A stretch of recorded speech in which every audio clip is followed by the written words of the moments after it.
Hey everyone, and welcome back to Gamer Girls Radio. We've got a super cool gaming news update for you all today, and this one is really something special, let me tell you. Yeah, this is not your typical fantasy RPG or anything like that. Oh, no. This is something else entirely. We're diving into the Underworld with this one, literally. Into the fire and brimstone. You got it. We are talking about the new indie game, The Hell City Builder of the Dead. I mean, come on. That title alone, amazing. That's a pretty intense title. Gotta give them that. It really grabs your attention, right? Yeah. And it totally lives up to the name. The Hell is a dark and twisted city building sim where you play as a hell governor. So you're not building like parks and schools and stuff? Nope. Instead of managing traffic jams, you're dealing with the eternal damnation of souls with urban planning. Wow. That's a unique twist on the genre for sure. It really is. And it gets even wilder. The core gameplay revolves around building up your hell city. But you have to manage the influx of lost souls and work with the very limited resources you find down in, you know where. Down in the underworld. Sounds challenging. Oh, it definitely is. Now, what really sets this game apart is the way they've woven the narrative into the gameplay. Each mission is inspired by a real historical disaster. Oh, wow. That's interesting. Like, what kind of disasters are we talking about? Well, they've got everything from the Great Kanto Earthquake of 1923 to the eruption of Krakatoa in 1883, and even the Aztec witch trials back in 1540. So they're spanning a pretty wide range of history there. They really are. And get this, each of these historical disasters is also connected to one of the 7 deadly sins. Oh, so there's like a morality element to the game, too. Absolutely. But here's the real kicker. The story unfolds in reverse chronological order. You start with the most recent disaster and work your way back in time, ultimately leading up to the fall of Lucifer. Whoa. So it's like a mystery you're unraveling as you play. Exactly. It makes you think about those historical events in a whole new light. And I'm dying to see how they connect, say, the Great Kanto Earthquake to a sin-like gluttony. Yeah, that's a curious connection. I'm intrigued to see how they pull that off. Me too. And the team behind this game, Metropolis Studio, they're an independent studio based in Malaysia, and they're really known for their creative and narrative-driven games. They have this ethos of better than yesterday, which is all about pushing boundaries and innovating. So they're not afraid to take risks and try new things. Not at all. And with The Hell, they've definitely created something unique. So we've talked about the story and the setting, but what about the actual gameplay? How do you manage all those lost souls in hell? Right, so when souls first arrive, they go through a phase called the Wait.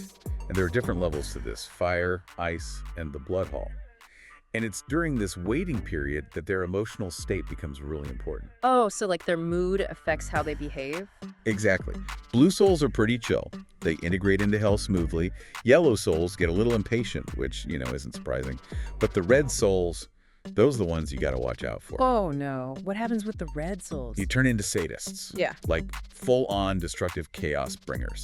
So you got to manage their emotional temperature very carefully, or things can get out of control. So it's not just about building structures, it's also about managing the psychology of your citizens. Absolutely.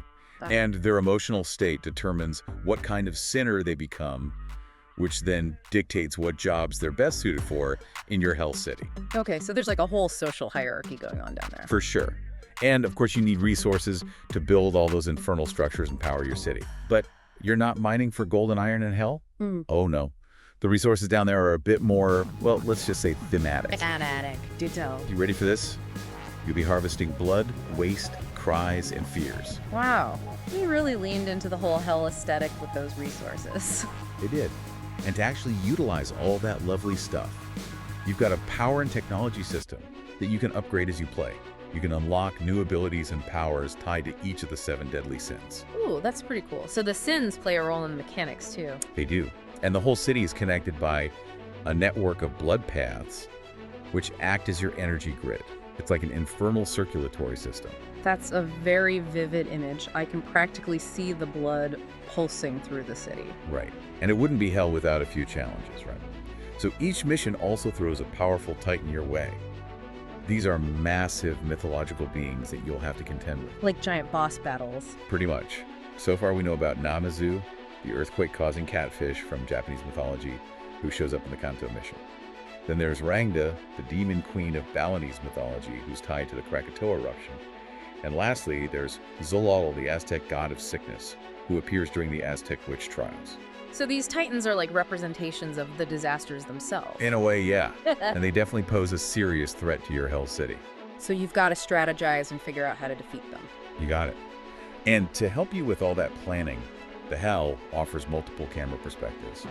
You can switch between an overhead orthographic view, which is great for getting a strategic overview of your city, and a perspective view, so you can really zoom in and appreciate all the details. Oh, that's nice. I always appreciate when city builders give you that option. Me too. Yeah. And the developers have been really emphasizing the immersive storytelling and dynamic gameplay. They've even said that every structure you build in your Hell City will tell a story of sin and suffering. Wow. So it's not just about efficiency, it's about creating a narrative with your city. Exactly. So if you're looking for a city builder with a truly unique premise and some seriously dark storytelling, the Hell City Builder of the Dead is definitely one to keep an eye on. It sounds like a fresh and intriguing take on the genre, and a little bit terrifying. Just a little. And speaking of awesome things, don't forget to check out thepinkcontroller.com for all your gamer merch needs. They've got everything from controllers to apparel to accessories. And you can always find a link to them in our show notes. You bet. And as always, if you enjoyed this little glimpse into the underworld, don't forget to like, comment, and subscribe for more gaming news updates. Thanks for listening, everyone. We'll see you in the next one. Yeah.